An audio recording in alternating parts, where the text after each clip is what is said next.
For 12 years, our nation was afflicted with hear nothing, see nothing, do nothing government.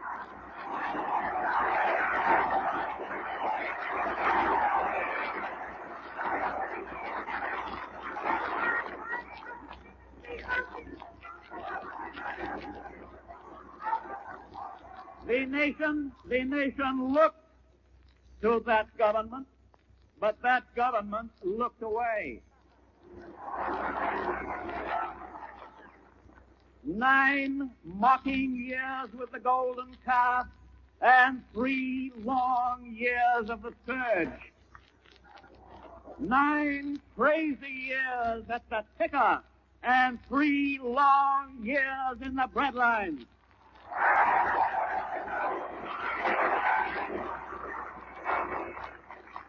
9 mad years of mirage and 3 long years of despair. And my friends, powerful influences strive today to restore that kind of government with its doctrine that that government is best which is most indifferent to mankind.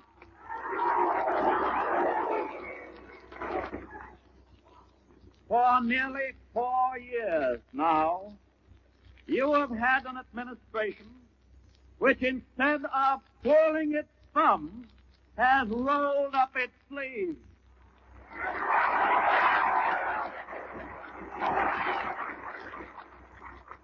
And I can assure you that we will keep our sleeves rolled up.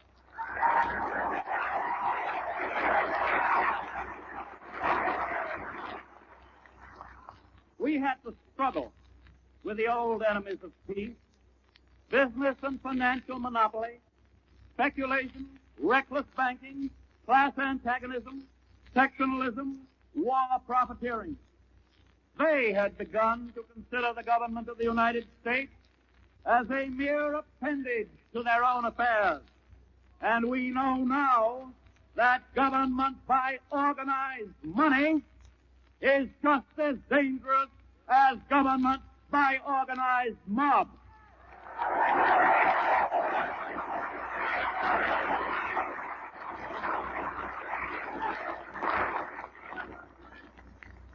Never before in all our history have these forces been so united against one candidate as they stand today.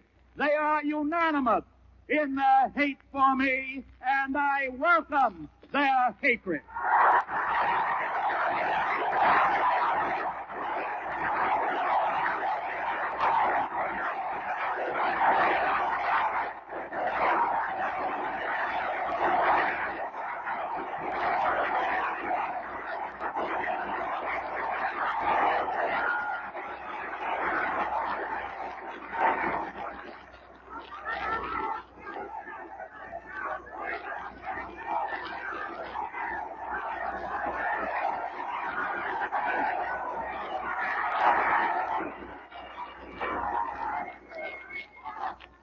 I should like to have it said of my first administration that in it the forces of selfishness and of lust for power met their match.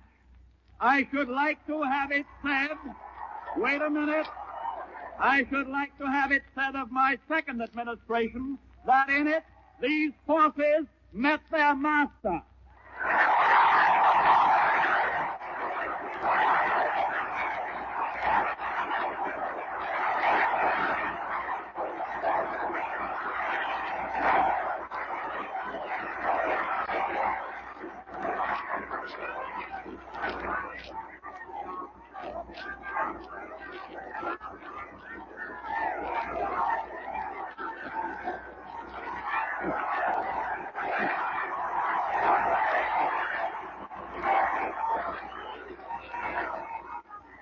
It is because I have sought to think in terms of the whole nation that I am confident that today, just as 4 years ago, the people want more than promises.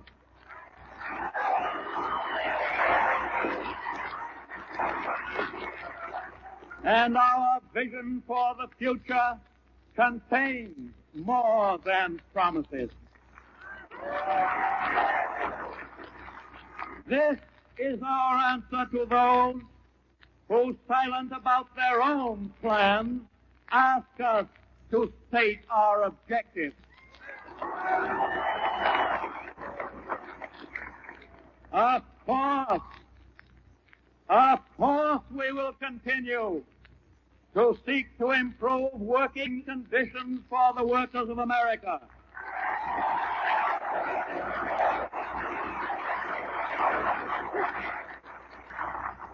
To reduce hours that are overlong. To increase wages that spell starvation.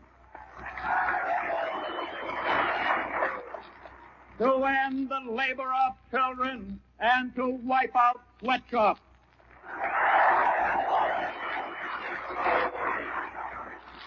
Of course, we will continue every effort to end monopoly in business, to support collective bargaining,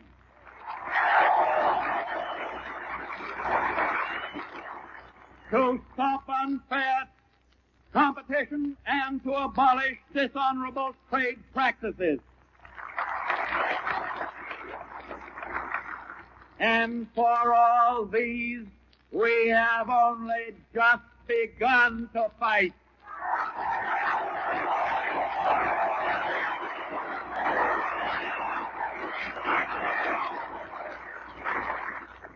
Of course, we will continue to work for cheaper electricity in the homes and on the farms of America, for better and cheaper transportation, for low interest rates, for sounder home financing, for better banking, for the regulation of security issues, for reciprocal trade among nations,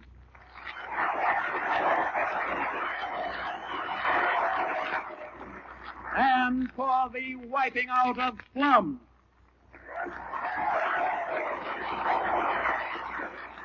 And, my friends, for all of these, we have only just begun to fight.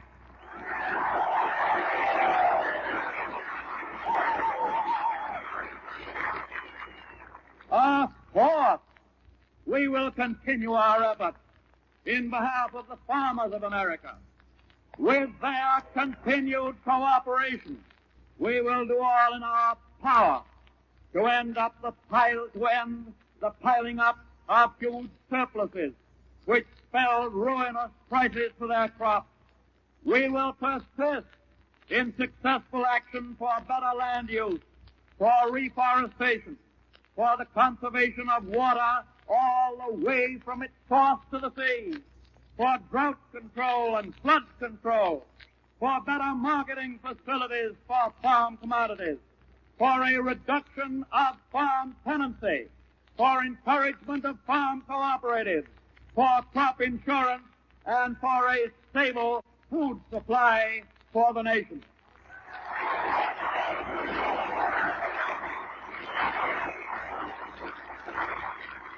And for all these, too, we have only just begun to fight.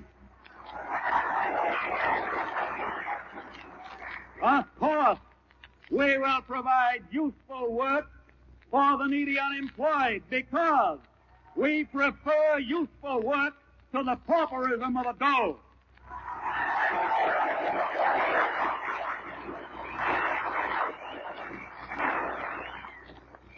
Of course, we will continue our efforts for young men and women so that they may obtain an education and an opportunity to put it to use.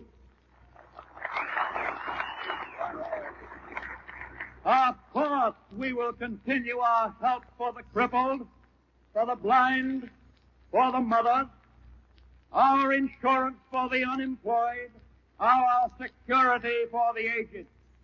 Of course, we will continue to protect the consumer against unnecessary price spreads against the costs that are added by monopoly and speculation. We will continue our successful effort to increase his purchasing power and keep it constant. And for these things too, and for a multitude of things like them, we have only just begun to fight.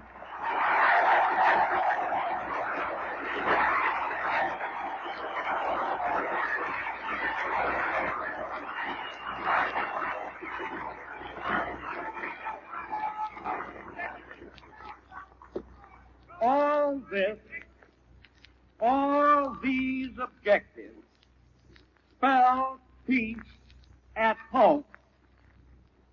All our actions, all our ideals spell also peace with other nations.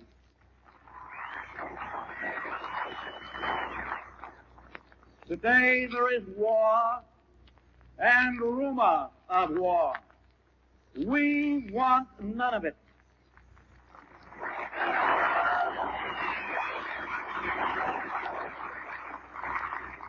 But while we guard our shores against threats of war, we will continue to remove the causes of unrest and antagonism at home, which might make our people more easy victims to those for whom foreign war is profitable.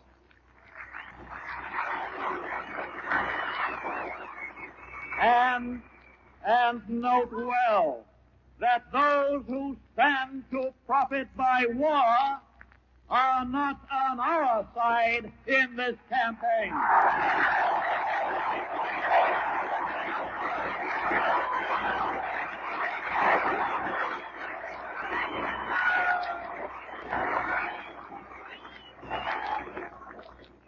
Peace on earth, goodwill toward men, democracy must cling to that message.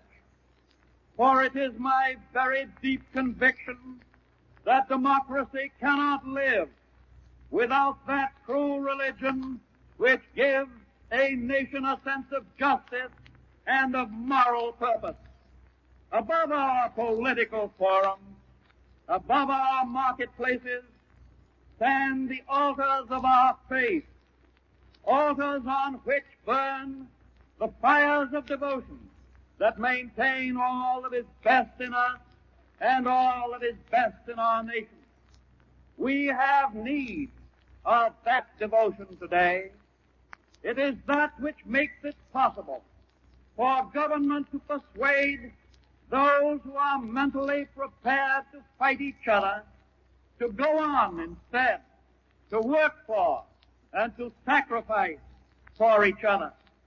And that is why we need to say with the old prophet, "What doth the Lord require of thee, but to do justly, to love mercy, and to walk humbly with thy God."